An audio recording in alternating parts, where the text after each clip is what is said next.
बात अभी हमारी हो रही थी वो शादी के ऊपर बात हो रही थी। जी लोग ज़्यादातर जो केसेस आ रहे हैं वो डाइवोर्स के आ रहे हैं, और जब कोई भी डाइवोर्स का कोई क्वेश्चन या प्रश्न जातक एस्ट्रोलॉजर के पास लेकर आता है, तो एस्ट्रोलॉजर के पॉइंट ऑफ व्यू से हमें क्या देखना चाहिए, कैसे कॉम्बिनेशन देखने चाहिए, जिससे हमें पता लग जाए कि हाँ इसका जो डाइवोर्स का जो कॉम्बिनेशन है वो बन रहा है, तो हम उसको इजीली प्रिडिक्ट कर सके। मतलब एस्ट्रोलॉजर के पॉइंट ऑफ व्यू के अकॉर्डिंगली मैं बात कर रहा हूँ। जी सर। एक पक्ष जो मैं आपको बताना चाहूंगा है, एक सूत्र है, ये सूत्र कह सकते हो, और अगर अपनी आप नॉलेज के लिए कह सकते हो कि बेसिक रूल है। बेसिक रूल भी कह सकते हो, कुछ लोग इसको अपनाते हैं, कुछ लोग भूल जाते हैं इसको देखना, कि जब भी कोई मैरिज का इशू हो, कोई जातक, जहाँ कोई लेडीज कोई या मेल कोई जातक आपके पास आता है मैरिज से रिलेटेड, तो उसका कोई ना कोई कारण होता है। जी सर। ठीक है। उस कारण को ढूंढना पड़ता है सबसे पहले। अगर आप एक अच्छे ज्योतिष हो, जैसे आप ज्योतिष सीख रहे हो, तो एक अच्छे जी ज्योतिष के लिए सबसे पहले कारण को फाइंड आउट करना होता है, ना कि सबसे पहले हम अपनी ढूंढे कि वो कॉम्बिनेशन मिले हमें कुंडली में फटाफट और हम उसको प्रिडिक्ट करें, है ना। सबसे जी पहले हमें कारण को देखना होता है। वो कारण को फाइंड आउट कैसे करोगे? सबसे एक टिप देता हूँ आपको मैं। जी सबसे बड़ा जो एक कारण होता है, वाणी। ठीक है। अब वाणी जी तो आपको लोग दुश्मन भी बना सकते हो और आप अपने दोस्त भी बना सकते हो। तो वाणी जो हम देखते हैं वो कुंडली के दूसरे घर से देखते हैं। ठीक है, जैसा कि आपको बेसिक में बताया गया था, जी वाणी को दूसरे घर से देखते हैं। अब देखो, आप खुद आपको इतना सोचना है, सिंपल सी चीज है कि दूसरे घर में अगर पाप प्रभाव होगा, तो जातक विशेष की वाणी में कुछ प्रॉब्लम हो सकती है, जहाँ उसकी वाणी इतनी वो मीठी नहीं होएगी। ठीक है, छुरी वाली जी। वाणी होएगी। यस। इसी प्रकार से वाणी का एक ग्रह होता है, वो होता है मरकरी, जिसको कम्युनिकेशन का कारक भी बोलते हैं, और इसको मैसेंजर भी बोलते हैं, लॉर्ड ऑफ मैसेंजर भी बोलते हैं। ठीक है। ये मतलब सुलह सुलझा कराने में सक्षम होता है, और मतलब डीलिंग में बेटर होता है। तो सबसे पहले हमें क्या देखना है, कोई भी अगर आपके पास प्रश्न लेके आए तो कारण देखो। तो सबसे पहले वाणी जज करो जातक की। हाँ, सेकंड हाउस, उस पर कोई मैलिफिक प्लैनेट का प्रभाव तो नहीं पड़ रहा। दूसरा, सेकंड हाउस का जो लॉर्ड है उस पर प्रभाव तो नहीं पड़ रहा। तीसरा, मरकरी को जज करो, मरकरी मैलिफिक प्लैनेट के इफेक्ट में है कि नहीं है। ठीक है। अब ये आपको बेसिक में मैंने बता दिया ऑलरेडी कि मैलिफिक प्लैनेट कौन होते हैं, कैसे होते हैं। ठीक है। अब हम अपने मेन टॉपिक पे आते हैं। जो टॉपिक हमारा रहेगा वो डाइवोर्स के ऊपर रहेगा, कि आप कैसे पकड़े डाइवोर्स। ठीक है। जी जैसा मैंने अभी बताया कि ये सेकंड हाउस को, इसको दशा में भी देखना है, कि दशा में सेकंड हाउस के जो जो जिसकी भी दशा चल रही है, महादशा अंतरदशा जिस भी प्लैनेट की चल रही है, वो प्लैनेट मैलिफिक है या बेनिफिक है, उनका दूसरे घर में या मरकरी के साथ या सेकंड हाउस के लॉर्ड के साथ कोई संबंध बन रहा है कि नहीं बन रहा है। ठीक है। ये सब चीजें चेक करने के बाद, वाणी को चेक करने के बाद, फिर हम आते हैं अपना मेन जो टॉपिक, जो आज हम अपना डाइवोर्स के ऊपर रखेंगे, कि डाइवोर्स कैसे देखा जाए। जैसा कि आपको मैंने बताया पहली क्लासेस में, कि जो मैरिज के लिए जो हाउसेस होते हैं वो 2 7 11 होते हैं। Yes sir. मतलब जो अच्छे हाउस माने जाते हैं, जो मैरिज को प्रॉमिस करते हैं हाउसेज है, वो 2 7 11 मानते हैं। ठीक है। इसी प्रकार से कुछ हाउसेस होते हैं जो मैरिज के लिए अच्छे नहीं होते। ठीक है। उसमें कुछ होता, एक एक होता है फर्स्ट हाउस। सबसे पहले मैं बात करता हूँ जो हाउसेस मैरिज के लिए अच्छे नहीं माने गए। फर्स्ट हाउस को मैं दोनों मानता हूँ। मतलब दोनों, मतलब कैसे, उसको मैं आपको समझाऊंगा। पहले फर्स्ट हाउस क्या है, सेकंड हाउस का निगेशन है। ठीक है। अगर फर्स्ट जी हाउस, ये केपी एस्ट्रोलॉजी के ऊपर मैं बता रहा हूँ, कि अगर केपी एस्ट्रोलॉजर के सिग्निफिकेटर जो दशा लॉर्ड आ रहा है, अगर वो अगर फर्स्ट हाउस दे रहा है, तो फर्स्ट हाउस का मतलब क्या है, इंसान सेल्फ सेंटर्ड है। ठीक है। अपने बारे में सोचता है, मतलब अपने लिए सोचता है। और सेकंड हाउस को, जो फैमिली है हमारी, उसको निगेट करता है। ठीक है। दूसरा, फोर्थ हाउस। फोर्थ हाउस क्यों नेगेटिव है? क्योंकि फिफ्थ हाउस को निगेट करता है, और फिफ्थ हाउस क्या है, लव। ठीक है, किसी भी रिलेशन का लव, प्यार। ठीक है। अब वो प्यार को खत्म करेगा। सिक्स्थ हाउस क्या है, सेवंथ हाउस का निगेशन। जी ठीक है। मैरिज का जो प्राइमरी हाउस है उसको निगेट करता है सिक्स्थ हाउस, और सिक्स्थ हाउस से क्या देखते हैं, झगड़े, डिस्प्यूट, लिटिगेशन। ठीक है। जी अब एट्थ और ट्वेल्थ हाउस को लेते हैं पहले।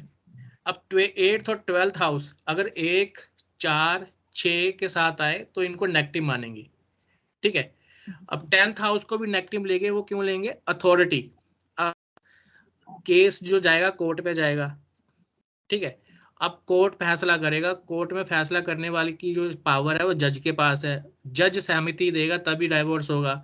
वो अथॉरिटी, जज क्या है? एक अथॉरिटी है, ठीक है। अब अथॉरिटी 10th हाउस हो गया, 10th हाउस परमिट करेगा तभी उसके ऊपर ठप्पा लगेगा डाइवोर्स का, ठीक है। Yes, sir. इसलिए 10th हाउस का आना भी इंपॉर्टेंट है। तो 10th हाउस क्या हो गया? मैरिज के लिए अच्छा नहीं है, ठीक है। अगर first house, fourth house, first house अगर फोर्थ के साथ आ रहा है, सिक्स्थ हाउस के साथ आ रहा है, 8th के साथ आ रहा है, 12th के साथ आ रहा है और 10th भी आ रहा है, तो डाइवोर्स को ग्रांटेड कर रहा है वो, ठीक है। लेकिन 8, 12, 8, 8th हाउस अगर पॉजिटिव साइंस के जैसे 2, 7, 11 के साथ आ रहा है तो डाइवोर्स नहीं मानेंगे उसको, क्योंकि 8th हाउस से हम लॉज को भी देखते हैं, इन लॉज को भी देखते हैं, और 12th हाउस में ये भी देखते हैं कि हाँ बंदा बाहर जॉब के कारण बाहर जा सकता है, थोड़ा आइसोलेशन में जा सकता है, कोई भी खर्चा एक्सपेंसेस हो सकता है, जैसे शादी में खर्चा भी होता है ना।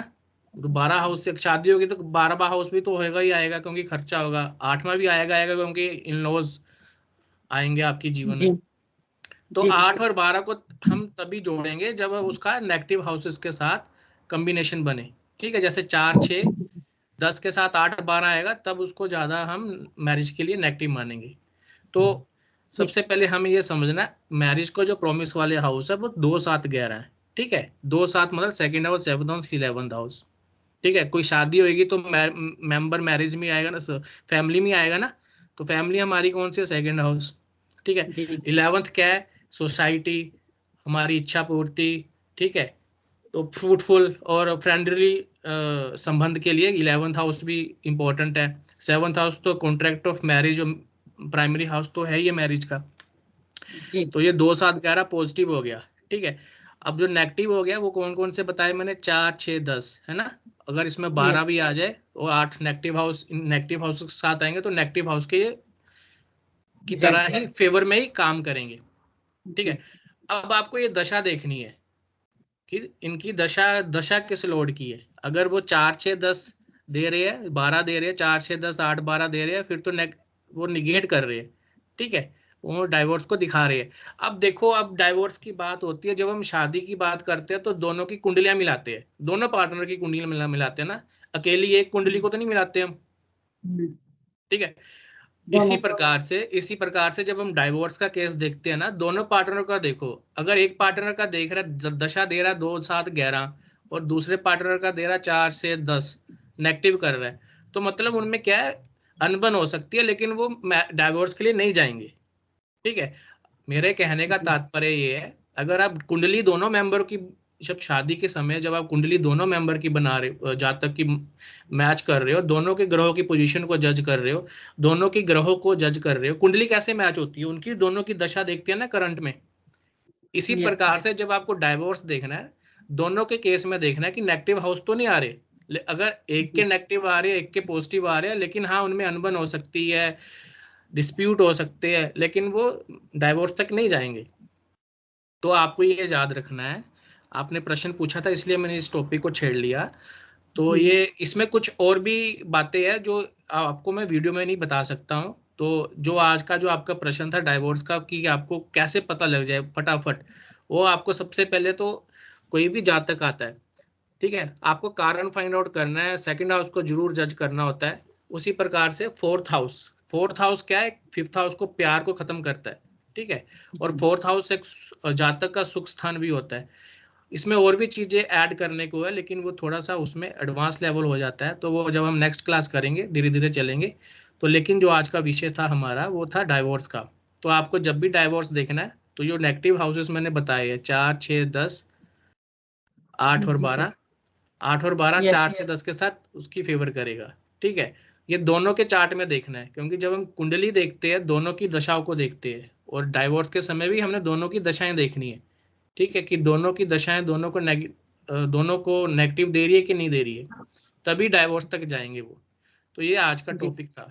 तो जो दूसरा सूत्र बताया वो हमेशा याद रखना, वो बहुत हेल्प करेगा आपको प्रेडिक्शन में, जब आप आगे जाओगे, जब भी आप मतलब जी सर वो बहुत ही अच्छा रिजल्ट मिलेगा आपको। मैक्सिमम केस आप मतलब कुंडली देखते ही पता कर लोगे, ठीक है, क्योंकि आजकल सब कुछ है वाणी से है, ठीक है, जी क्योंकि वाणी ही हमें दुश्मन बनाएगा, हमारी वाणी से भी हमारी जो भी कड़वाहट है पैदा होएगी, है ना, वाणी से। जी तो वाणी को और मरकरी को बहुत इंपॉर्टेंट है डाइवोर्स के केसेस में, कोई भी रिलेशनशिप के केसेस में। तो आज हम इतना ही करते हैं, तो नेक्स्ट क्लास में फिर मैं आपको और इसका आगे तक बताऊंगा, इसमें और जो जो पॉइंट्स रह गए हैं, ठीक है, और भी जो पॉइंट है मैरिज के वो और इलेबोरेट करके बताऊंगा मैं आपको। तो आज के लिए हम बस करते हैं, तो थैंक यू धन्यवाद। सर कुछ बताने के लिए।